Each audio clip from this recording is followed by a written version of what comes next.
Akọ́dá ayé ọlọ́run àṣẹ̀dá o, mo mọ̀ tún ti dòde bí mo ti ń dè o.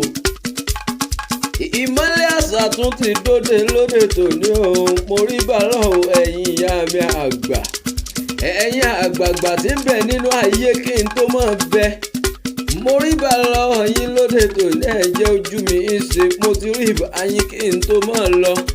Ìbà ọ̀nà kan ọ̀nà ṣẹ́ o, ọ̀nà tóóró tí mo tọ̀ kí n tó délẹ̀ yìí. Ó dọ̀wọ́ yín, ó dọ̀wọ́ abiyamọ ṣẹ̀ṣẹ̀ kúlúmọ̀ níyẹn. Ìbá mọ̀mọ́ dọ́wọ́ ẹ̀yin ìyá mi ẹ̀jẹ̀ ojú mi ń ṣe. Mo tún ti dé, mo fẹ́ mọ̀ ké ní pàtàkì lórílẹ̀ o, ẹni ire ni wọ́n o.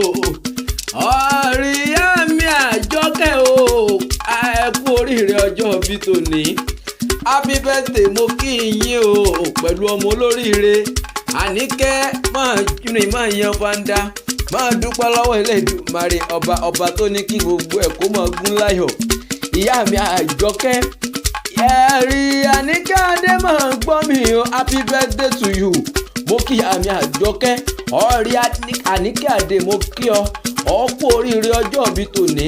Láṣẹ Elédùmarè ọba kẹ́ẹ̀gbórílẹ̀ yípẹ́ ohun rere ni. Kẹ́ẹ̀gbórílẹ̀ yípẹ́ ohun rere, kẹ́ẹ̀gbó kẹ́ẹ̀tọ̀ o, kẹ́ẹ̀gbó kẹ́ẹ̀tọ̀ o. Láṣẹ Elédùmarè ọba ẹ ò ní mọ̀ yà. Àgbo èwú ni tọrẹ kẹ́ẹ̀gbónú ayé kánrin kéṣe nínú ọ̀la ni. Ọlọ́dún ní mọdún ẹ̀ lọ́dún bọ́dún bá ti dé. Ẹ mọ̀ kó yín mọ́dún tiẹ̀ nínú afárá. Èkùkú mọ́dún tiẹ̀ lálàrè èrè ejò lámọ́dún tiẹ̀ nínú àpà. Ìyá mi ẹ̀rí kẹ́ ẹ pẹ́nu ayé kánrin kése nínú ọlá ní kẹ́ ẹ náà ṣẹlẹ̀ jẹun ọmọ. Àníkẹ́ Adé mi ò lẹ́ o, Àníkẹ́ Adé mi ò lẹ́ o, dákun bá ń tọ́jú ìyá mi Àjọkẹ́. Aya olóríire lẹ́ẹ̀dẹ̀ ọkọ ni, ìyá olóríire ni tó bímọ olóríire nínú ayé gbogbo. Ẹ̀rí ọdún eléyìí tẹ́ ń ṣe lóde tòní o, kò ní jà sí mọ́ lọ́lá aláwùrà. Iwájú lọ̀pẹ́ bì tí ń ré sí iwájú ni kẹ́ ẹ máa lọ. Ọ̀rí mo kí ìyá mi o, ọ̀rẹ́ Àníkẹ́ o, mo tún fẹ́ délé bàbá tó bí ọlọ́mọ.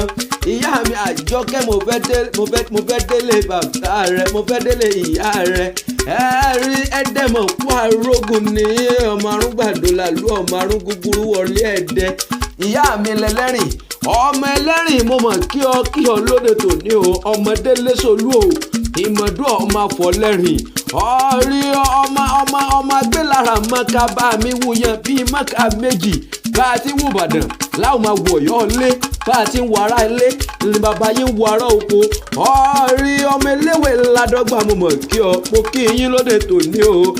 Ẹni ìmọ̀dún bá fọwọ́ bà bí ò bá lóyún, ọmọ tánú olúwa rẹ ni. Ọ̀rí ọmọ ẹ̀rìn mọ̀jẹ́ o, ẹni òjé bá bà lọ́wọ́ bó ṣe kán dú bó ṣe kán tá ó tún wọn bàbá ńlá bàbá wọn ṣe ni. Ọmọ ìmọ̀ràn ká ẹni kan ò bọ̀rọ̀, ìmọ̀ràn tá a bá nìkan gbà orí asán ní jálé, èyí tá a bá nìjọ gbà ní yege ní móríyá o.